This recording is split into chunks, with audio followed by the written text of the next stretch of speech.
إذن بسم الله الرحمن الرحيم. اليوم كما تعلمون الجماعة ديال القصابي وكسائر الجماعات الترابية في الإقليم ديال قلميم تعقد اليوم دورتها العادية لشهر أكتوبر.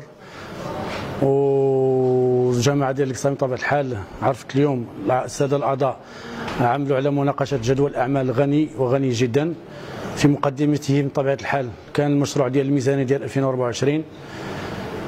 وكيف تعرفوا الجماعة ديال القصابي هي تعيش عجزا هيكليا منذ سنوات، وأتأسف من جانبي بالنسبة للإخوان في المعارضة لأنهم صوتوا لما يتعلق بميزانية التسيير صوتوا على الجزء المتعلق بالمداخيل، ولكن تم تصويت ضد الجزء المتعلق بالنفقات رغم أنه بالنظر للظروف ديال الميزانية ديال الجماعة ديال القصابي فإن هذا لا يؤخر ولا يقدم شيء ما دام الجماعة لم تتوصل لحد الساعة بالدعم أو بالعجز لسنة 2023.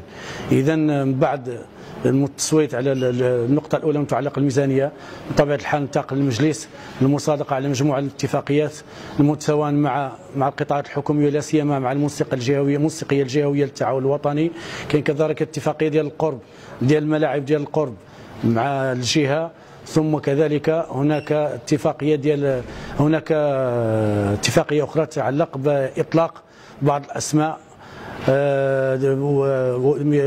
وبعض الرموز على بعض الأزقة والشوارع والساحات الجماعة ديال القصابي. ولكن اليوم الأساسي بالنسبة لي في نقطة في جدول الأعمال هو النقطة المتعلقة بالاتفاقية التي أبرمها المجلس الجماعي القصابي مع الوزارة ديال إعداد التراب الوطني والإسكان والتعمير والإسكان وسياسة المدينة.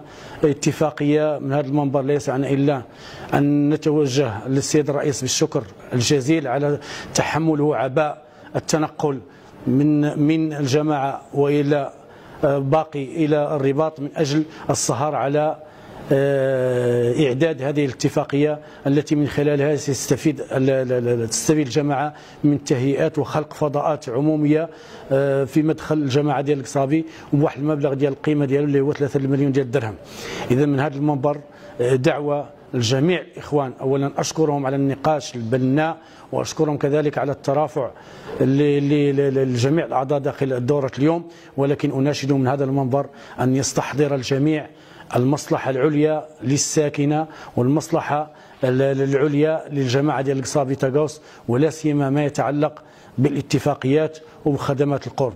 نتمنى إن شاء الله باش في الدورة الاستثنائية المقبلة من بعد ما يكون حصل التوافق على الاتفاقية ديال مع وزارة إعداد التراب الوطني فإن شاء الله تمر في أحسن الظروف، وهذا ما يمشانه باش يكرس الجاذبية ويحسن الجاذبية ديال الجماعة ديال القصابي وديال المركز على الخصوص المركز ديال الجماعة القصابي. بالمناسبة كذلك ولا يسعني إلا أن أحيي اليوم وأشكر الساكنة اللي كان اليوم حضور وازن، وكذلك جميع المنابر الإعلامية اللي حضرت معنا اليوم، وعلى رأسها سواء من الجنوبية وباقي المنابر الإعلامية اللي ما ذكرت. الحضور الإعلامي اليوم كذلك كان وازن، وهذا ليس بغريب على جماعة القصابي وعلى الأطر والكفاءات التي توفر عليها المجلس الجماعي ديال القصابي. أشكركم مجددا والسلام عليكم ورحمة الله تعالى وبركاته.